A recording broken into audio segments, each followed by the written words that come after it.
Welcome to the Careers in the Cloud podcast, episode 3. Super excited for our guest and friends that we have today, Gabriel Venancio. Obrigado. Thank you so much for being on here. You know us, Maurizio, Alice, Hemi, and Kate, your co-hosts. And let's kick it off. Kate, take it away.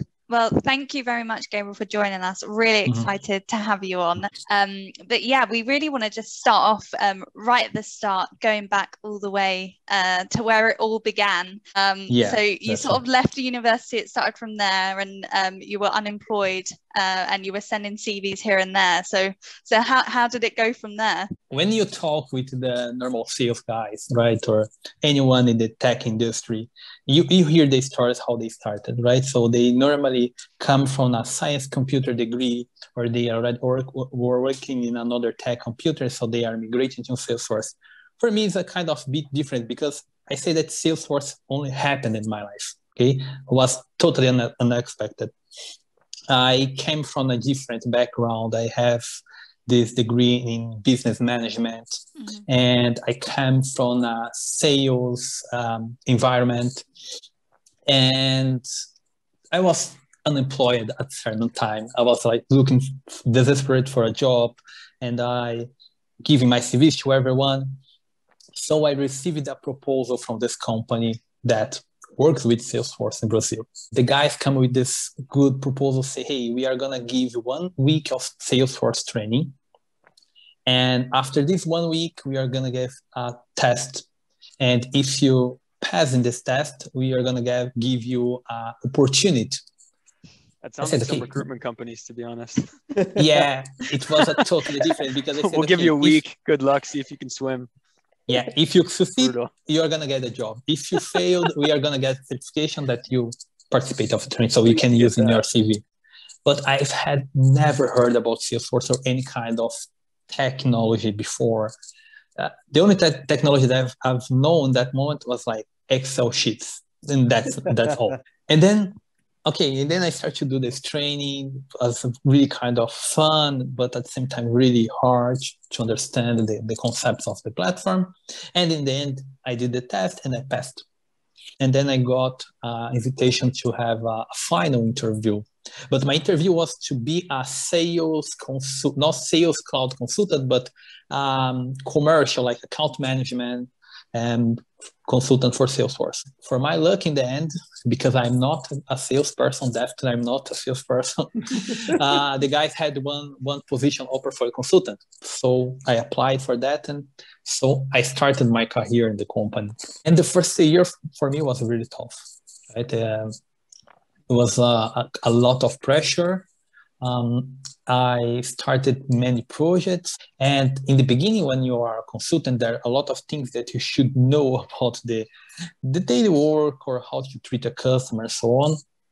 But I learned everything in the practical. So I needed to go to the customer, talk to them, implement the things. And for me, it was a really kind of hard year. I almost quit my job at that moment. Like quickly learn and then just like get going. There's a customer, exactly. Do your thing. You're supposed to know it already, and you figure it out as you go. Yeah, the first day they give you the specification, say, hey, this is the specification about the customer. This is the thing that you should set up.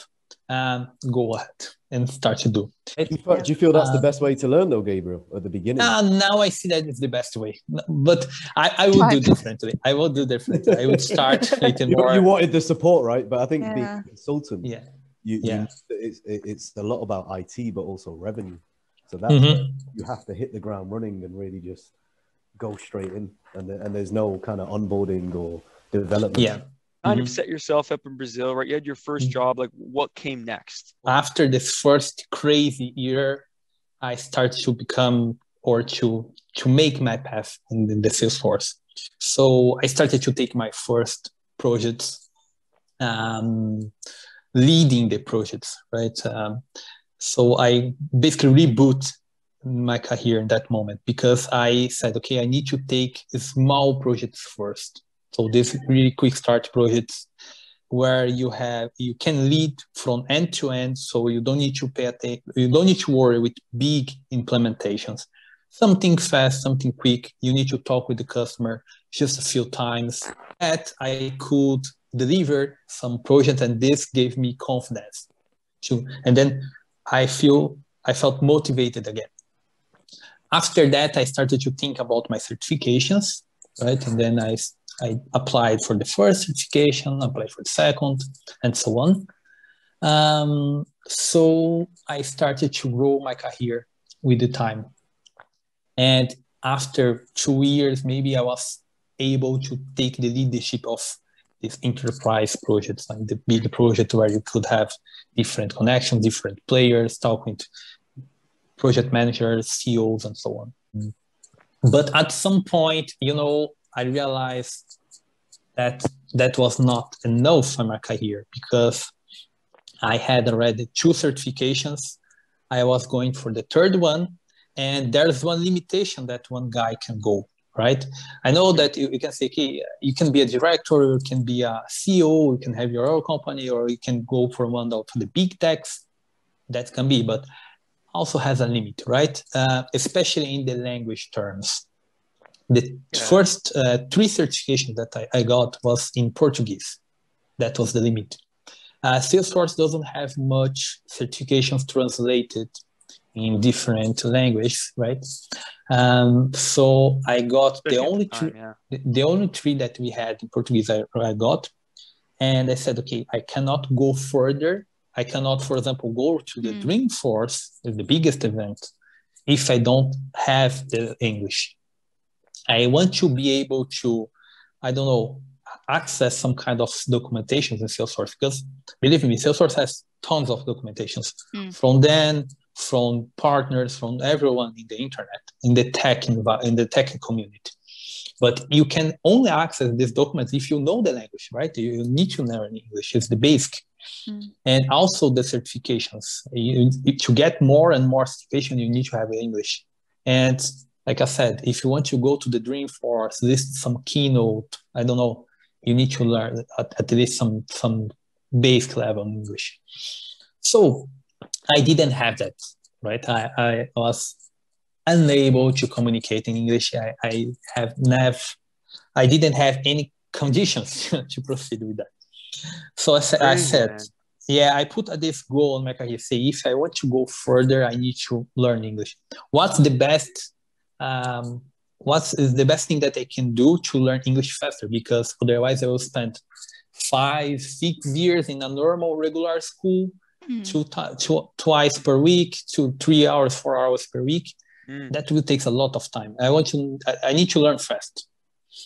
And then I set up this goal, right? I need to go to a country that speaks English and start my exchange program there. Jump in the fire again. Exactly. That's the best way to learn. Right. And then I left my previous company after almost 4 years implementing projects with Salesforce, which are really well structured but in a good position career, right? And then I left, and then I started my exchange program in Ireland, right? From Brazil to Ireland, dude, what a mix. I could come here with a lot of positive things. I love the culture, I love the country, but that's not true. Let's talk about being honest here, right? It's because it was the cheapest way for me at that moment. You had a goal to learn English, though, right? That was your motive to go there, was to learn English. Culturally, was it a big change for you? Like, was it a culture shock?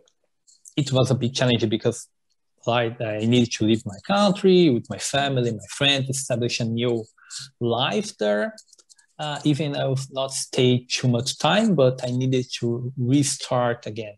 Yes. And also focusing only in studying. So you can imagine for a tech person, right? Stay like one year or maybe even more, not being part of the Salesforce environment. And then that Salesforce launch like new release three times in a year, 4 times in a year. There are always new things coming on. And if you stop 1 year, I would say I will take this year to study English, you're gonna outdate it in the end. especially being in Ireland and being around that much alcohol, Gabe. The studying goes out the window, but you made a sacrifice though, right? And it was for you a sacrifice that needed to pay off to get to that next stepping stone. I take it, and that next. Yeah. I needed to sacrifice something that was true, and basically I need to restart it from scratch again, right? Yeah. I needed to keep myself there. I needed to be able to keep myself there, like studying and also working in this part-time jobs. But also I've seen a lot of potential there, right? Because now all the tech companies are there. Salesforce has a Europe headquarters in Dublin. Right? Yeah, exactly. I was sorry. Huge tech hub. No, I was going to say, yeah, because we won't mention the B word, Brexit. But with that, there was a lot of opportunity. And I think what we've seen is massive growth in Ireland. Yeah. And a lot of companies adopting it. Salesforce headquarters there, just to give you an idea. And they are kind of, they are calling Silicon Valley from Europe. Can you do the accent, Gabe? Can you do the Irish accent? No, I can't. I no didn't topping them all in here. I didn't finish this part of the that was like the next level study proficiency. Next level. Business level proficiency in Ireland. I left it early. That's okay. But man, it's interesting. I think we'll get into it more, especially when we start talking about what comes next. But learning a bit on how, I guess you not only learn the language, but what did you do to sort of adapt to the culture? It's hard to say because, we have a really big Brazilian community in Dublin. Okay. In Ireland. Yeah. So I probably stayed more time with my new friends right there than the Irish or the expat guys there. So very, very common. I didn't go too deep in the culture. Of course, you learn the culture, you live the culture, but I didn't go too deep there, to be honest. I stayed more focusing in studying, having my things done. Yeah. Starting with the language, essentially. Start with the language. So you can pick up the rest that's around you and really embrace, I would say, the culture probably. So how did you go from there to Germany? Because like a lot of people, they make one move and they go back home. Yeah, like I think we had this conversation, right? I set up 3 goals before I go there. Yeah, true. The first goal is like, okay, I go to Ireland, I learn English in 8 months. I go back to my country and then I just keep my things going here. I have my normal job and then I have like some level of English, okay? Because I didn't believe in that moment that a guy could be totally fluent in 8 months. The second option would be, okay, I will stay there as much as possible, like 3 years. And I go back, also speaking fluent and so on. Life goals. And the third option would be, okay, I will stay here, I will find a job in my area, and then I will start my career at Salesforce, and that's it. And yeah, for my lucky, I got the third option, right? I started in Ireland, not to apply for the jobs, but in the beginning, I was trying to be inserted in the tech culture there. So I participated of some meetings with guys, just meetups. To see the classic meetups. And at some point, I started to apply. Let's see how it's going. How is my CV in this European market? So I prepared my CV. I prepared my LinkedIn, which is really strong here. And I started to make some interviews. It was quite really nice. I had a really good feedback in the beginning. The guy said, okay, your CV is nice. You have a really good experience. I would definitely hire you, but your English is not good enough. And I'm talking about 2 months living here, like 3 months living there. And I said, okay, I have a really nice feedback on hands. I just need to improve my language and then I can get a job. You're in the money, basically. Yeah. Yeah. And that's what happened with me. I was sitting there doing some kind of interviews already. And then I received like 2 offers different. That after 8-9 months living there, right? Wow. I received like 2 offers, one from Portugal and one for Germany. And I started to think, okay, what should I do here? I have really these two nice proposals in hand. One proposal, I can go to Portugal. It's close to Brazil. We speak the same language, not exactly the same language, but you can understand each other, right? Yeah. We can understand each other.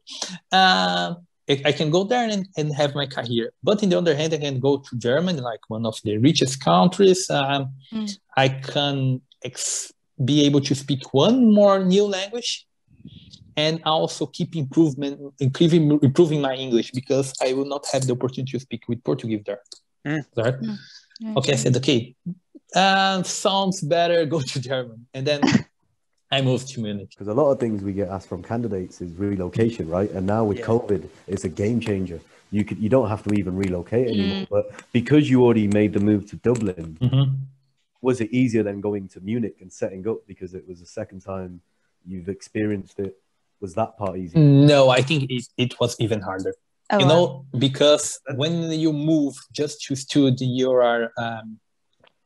have contracts with the school. We have the contracts with someone that will provide some kind of service, like house hunting and so on. So you basically leave your country or your place having everything set up. Okay. But when I moved from Dublin to Munich, I know that it's only 2 hours flight, but I didn't have anything here at all. Completely alone, so, no foundation, completely alone, no network, no friends. I just had my new office telephone. That's it. There's one really fun story, because I struggled to find a place here, and I basically was cheated by one guy in the beginning. Come on. Yeah, really. Gabe got hustled. It happens when you're new to a place, though, right? And then it's a kind of advice that I say to everyone that is moving to a new place. Sure. Don't close anything before you visit the place. Big time. Oh, so you didn't actually visit your apartment? No. You closed the deal? Yeah, close the deal. That's a yeah. But you live and you learn, right? Like, I feel like when you move to a new place, it's almost like you can say as adaptable as you think anybody would be, right? You can say I'm the most adaptable person in the world. But if you're in a new place that you never lived before, it really does take like a good 12 months to like ease in, to be like, okay, now I'm like actually a bit comfortable. You know what I mean? Like now it's starting to get a bit easier, but then you basically move. Like almost right at that point when things get good. And you start again, I totally agree. You need to at least have 12 months to adapt with the place. Everything's difficult in life. Okay, if you think, I don't want to do that because it's difficult, you basically will stay at the same position forever.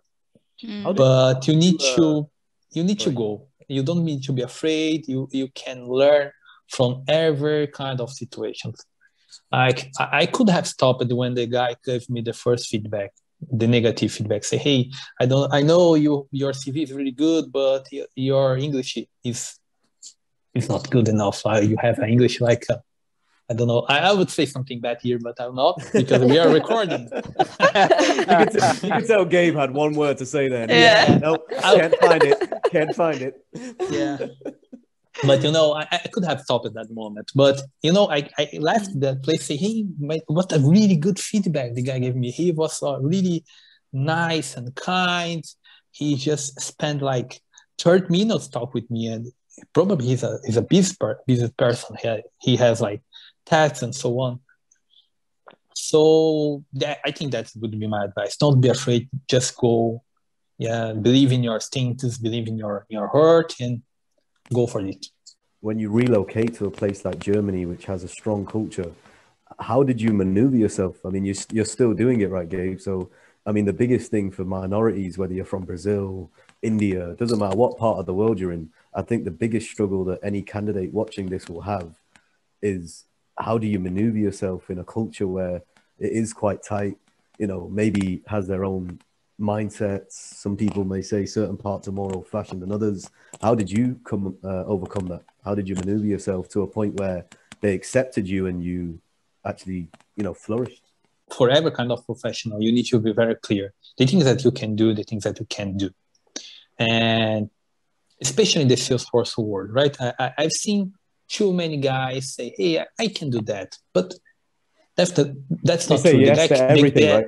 They say yes for everything, and the guys can't do that. They don't have the resource, they don't have the skills, and they probably need to hire someone else. And this will take time, and it's kind of crazy. I think that it's not honest. I always play honest with the guys. You know, working in the ecosystem as long as I have, I think you've still got many years to go to get to your end goal. And I think CTA potentially, I hope so. One of them. Was your plan to always, now that Germany's such a mature ecosystem, I mean, in Europe, you know, some people are calling it the new hub since London and everything that's going through. So now you're in London, Germany.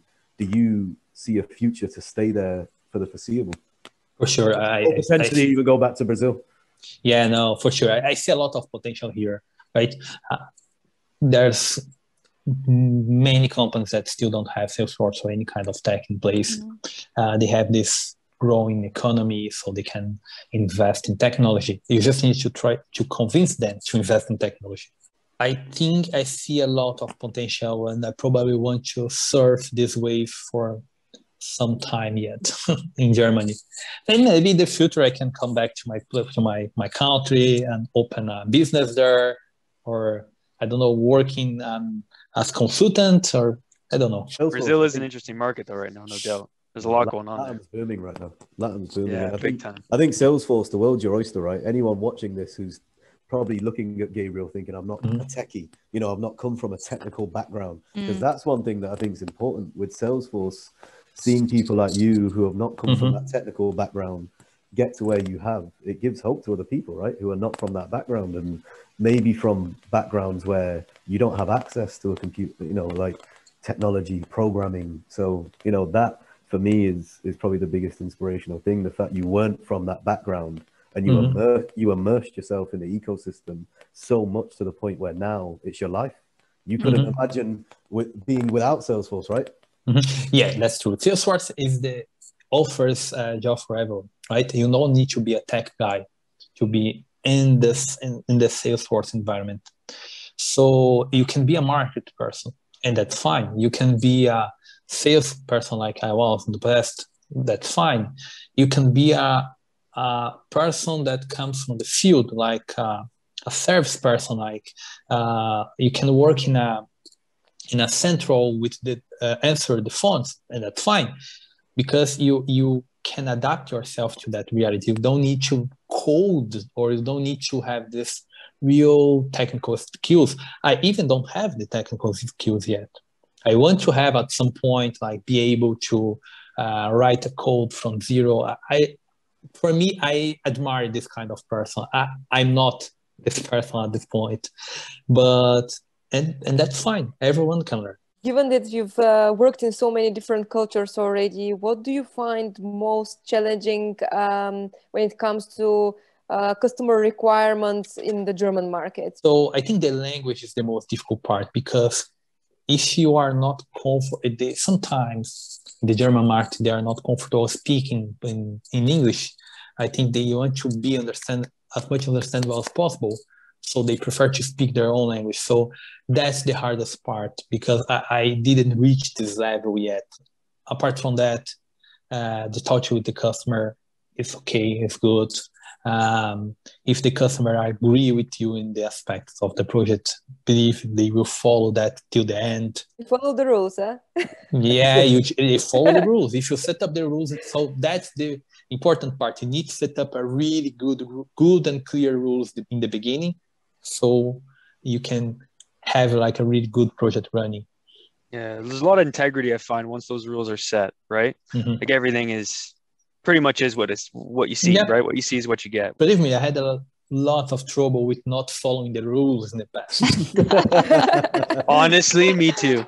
Yeah.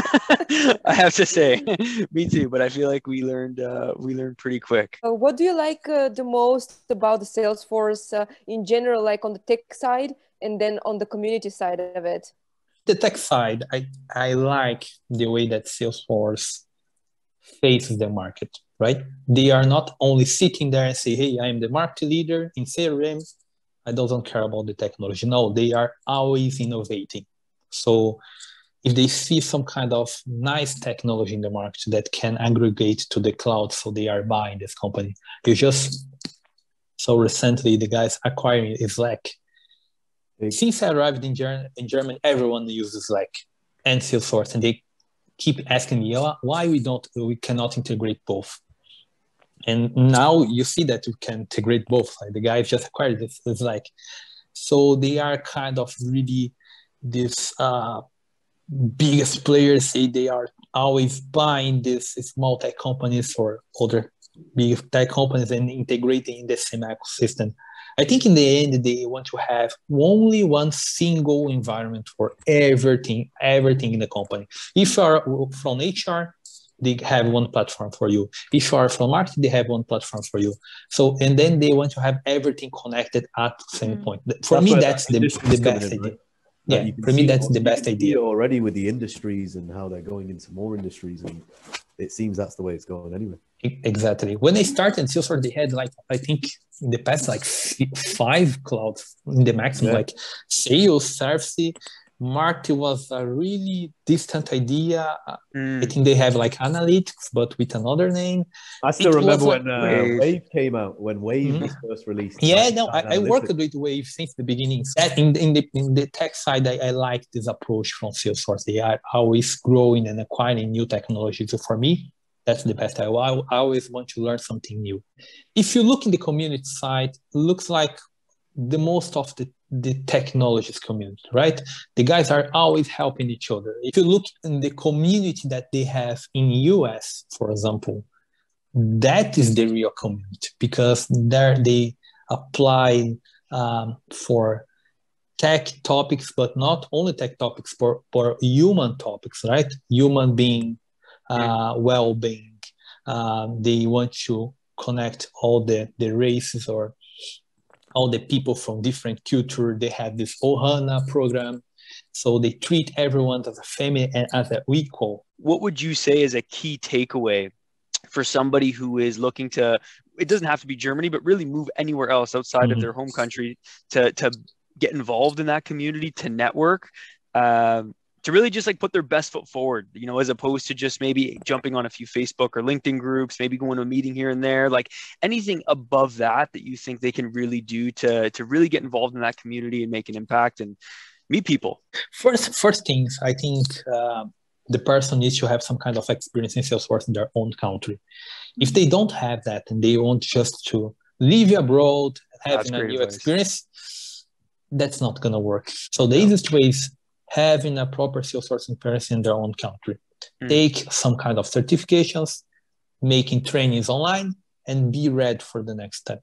Didn't see the potential of the LinkedIn in the past, because I know in Brazil it's still pretty... The LinkedIn is not being used well there, right? The guys prefer to have this one-to-one approach or direct approach with the company and so on. But I've seen the LinkedIn in Europe is massive, it's giant, right? Since I started to live here, I could see how much the people are using the LinkedIn and engaging with the recruiters and the recruiters with the candidates and the companies and so on. It's amazing. So I would say if you want to move abroad and have some kind of experience, just dedicate some time in their LinkedIn network. With Germany, I see a market where the more clients adopt Salesforce, there's more demand. But for me, the talent pool is still quite limited. Do you feel that over time, the more that people come into Germany, that language barrier will eventually break? The language barrier depends it depends where you are in Germany, right? Very true. In the north, the guys are more open. And if you go to Berlin, for example, you can hear more English speakers, or you can hear English in the streets more than German sometimes, right? Not always, but sometimes. Because they are this kind of open and multicultural great city there. Did you ever get tempted to move to Berlin yourself? No, it's not my thing, right? Because I come from a city that looks like Berlin. So for me, having these big cities, traffic jams, and spending hours and hours, I don't want to have this life anymore. So yeah, if you go to the north, the guys are more open. So they received more the expats and they treat better the expats, and they are kind of open to understand their culture and also the language. So it's better speaking English in this place. But if you go to the south, they are more close culture here. They are prefer keeping their traditions, and they are good, right? They can do that for sure. They prefer keeping their own traditions and their own culture. So it's kind of hard to be in the middle. So you need to be part of the culture at some point. So you need to be able to speak the language. That's the basic requirement. And also participating of the same festivals or the same things. So same activities, yeah. I can see Gabriel's definitely been Oktoberfest. I've been I think he went to Ireland. Come on. Sometimes there seems to be a trend here, Gabriel. All drinking, all these drinking Ireland, cities and countries. But no, I don't drink too much. Just thinking back about what you sort of mentioned over the course of your career, and we want people to be able to take away some key learnings from your career so far. I think you always should have a clear mindset about what you want to achieve in terms of career. I'm not the kind of the person that stay in the same place forever. I have some friends that are in the same job since they have like 18 or something about that, because they are looking for stability. But especially if you are working in the tech market, you should always think about what's next, what comes next, because tech is always changing. So right now you are in a good position, you are working as software, that's the market leader, but tomorrow this software can be obsolete. And what happened with you? You probably go, you will go out, or you probably will be unemployed.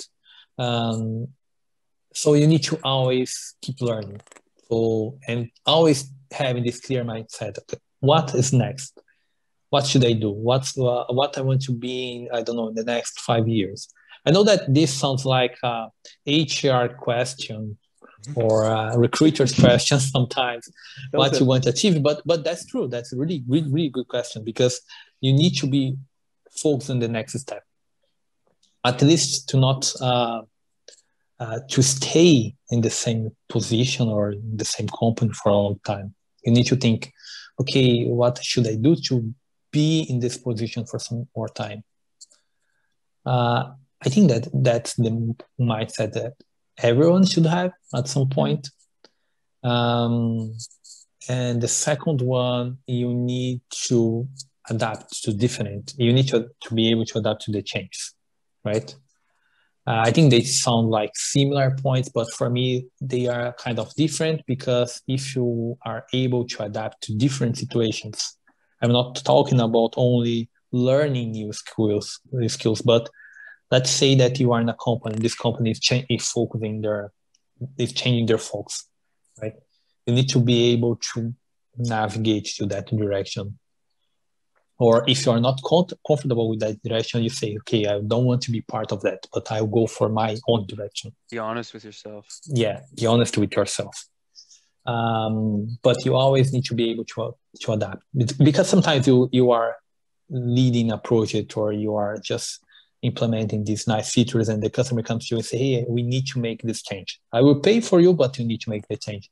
What will you do? You say, no, I don't want to make this change because I'm convicted with the thing that I'm doing. Or you say, no, okay, let's try to adapt. I will try to reuse some things, and we can delete the things that are not working anymore, but let's make this movement together. Yeah, I think that's the biggest 2 points that I would advise someone that's starting right now. Okay, having your clear mindset and being able to adapt. Apart from that, it's only work and be happy about what you are doing. You need to be able to laugh at some point. Huh? Be happy about everything that you are doing. For example, Salesforce can be a hard word, but meeting people from different. I'm here speaking with you guys, right? That's the fun part of the job. No doubt. You need to meet people from different places, hear different story. And one nice part of being consultant that I really miss the most is going to different companies, understand what they are doing, how is the building, how is the people working there. So you make this connection, this friendships. It's a really, really cool